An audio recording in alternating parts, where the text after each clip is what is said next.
Axı mən daha əvvəl də demişdim, şəri insana birbaşa etdirməklə olmaz. İnsan dərhal əksini eləyərdi. İnsana şəri etdirməyin ən düzgün yolu ona sərf edən şeyi etdirməkdir. Onu da deyim ki, istər pis, istər yaxşı əməl olsun, fərqi yoxdur. İnsanlar əksər hallarda hansısa bir işi görəndə bunu birbaşa onun pis və ya yaxşı olduğunu düşünərək etmirlər. İnsan iş görəndə baxmır ki, bu pisdir, yoxsa yaxşı. İnsan birinci olaraq baxır ki, bu əməl ona sərf eləyir ya yox.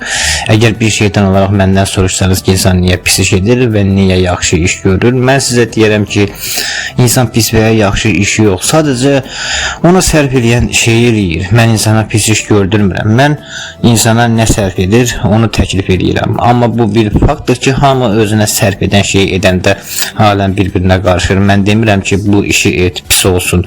Mən sadəcə pıçıltı edirəm ki, sənin üçün ən münasib olanı budur. Mən insana nəyisə etdirəndə ən asanını, ən yağlıcasını, ən az zəhmət və maya tələb edənini göstərirəm. Qalanı isə insanın öz seçimidir və səlam. Əslində mən insana kömək edirəm ki, daha asan seçim etsin. Əslində heç kəs mənim ucbatımdan azmır. Sadəcə əlavə bütün variantları görürlər və özləri seçirlər. Hətta onu da deyim ki, mən zorla variant da göstərmirəm. İnsanlar özləri axtarırlar, mən isə sadəcə işarə edirəm. Və onu da deyim ki, mən heç vaxt xaos yaratmıram. Mən heç vaxt əxlaqsızlığı birbaşa aşkar şəkildə etmirəm, təbliğ etmirəm. Əksinə mən insanlara nizam-intizamı təlqin etdim ki, insanları mədəni şəkildə azdırın. Mən insanlara əxlaqı təlqin etdim ki, əxlaqsızlıq təniyə məcbur qalsın. Çünki mentalitet, əxlaq qanunları insani keyfiyyətlərin sosial dəyərə çevrilməsi əslində elə şərin yayılması üçün ən əsas örtü idi. Yəni ki, əzizlərim, sizin əxlaqınız məndən gəlir. Sizə bu əxlaqı mən verdim. Mənəm sizə ayıbdır, biabırçılıqdır deyən. Əgər siz doğrudan əxlaqlı olsaydınız, əxlaqsızlığı, biabırçılıq yox, öz şəxsiyyətinizin itməsi kimi başa düşərdiniz. Başqalarının yanında biabır olaram deyə qorunan əxlaq deyil. Sadəcə egoizmdir. Sizin bütün əxlaqi keyfiyyətiniz biabır olaram sözündən başqa bir şey deyil. Mən sizin bu lüt əxlaqsızlığınızın üzərinə əxlaq adlı bir örtü yatdım. Əgər bu örtü olmasaydı, siz həqiqi Allahdan gələn əxlaqı görərdiniz.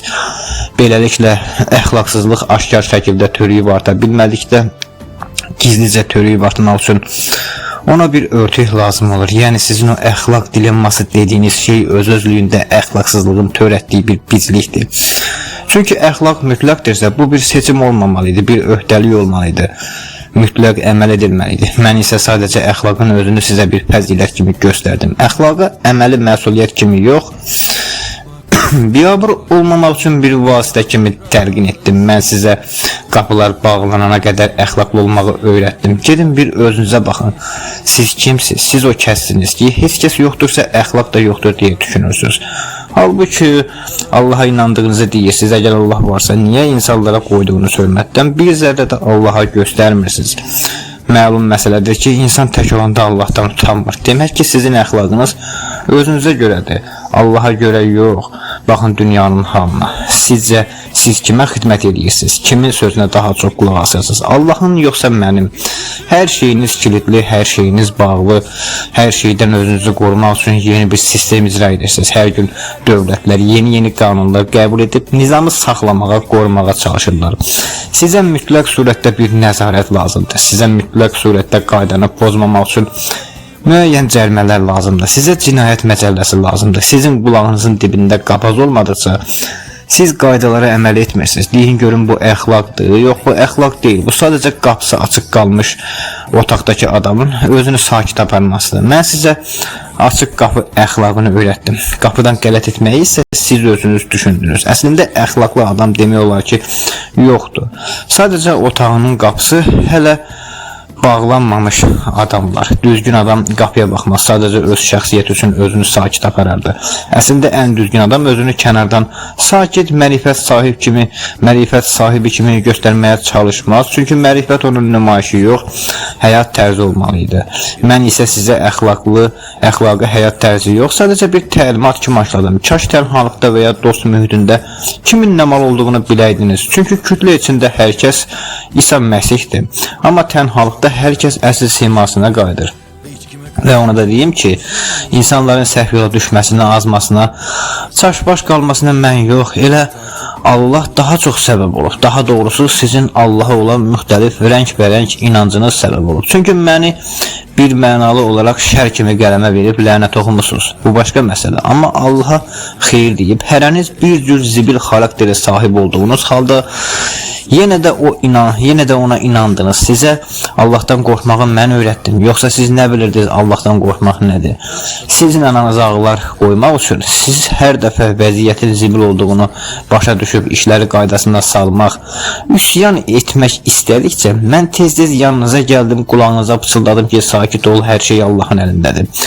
Allah pisin ipini boşaldır ki, cəzası layiqincə olsun. Sən sakit ol, Allah dura, sən kimsən ki? Mən sizə Allahın qisas alan sifətlərini xatırlatdım. Halbuki Allahın hər bir sifəti insanın o sifətə bənzər bir həmləsi ilə, bir çabası olduqda hərəkətə keçər. İnsandan bir buğda dənəsi qədər hərəkət gələr, əvəzində Allah kisə ilə havayı verərdi. Yəni mənəm o insan ayılmasın, üsyan etməsin, ədalət axtarmasın deyə Allahın bir sifətlərini ona xatırladan bu kör gözünüzü və kar qulaqlarınızı açın, yaxşı nəzər salın. Görəcəksiniz ki, ən əxlaqsız adam da, ən alçaq adam da, hər cürə murdarlığa batmış adam da Allaha inanır və bu inanmaqdan da geri qalmır. Niyə? Çünki Allah insanın gözündə onun xarakterinə görə dəyişir, formalaşır. Amma mən şeytan ilə həmin şeytanam. Mən dəyişmirəm. Mən sizə Allahı unutturmadım. Mən sadəcə sizi Allahın öz sifətləri ilə aldatdım. Ən murdara dedim ki, Allahın rəhməti sənin ən böyük günahından daha böyükdür. Narahat olma. Ən qorxaq adama dedim ki, Allah özü hər şeyi boş bıraxıb. Allah məzlumun yanındadır, sən sus.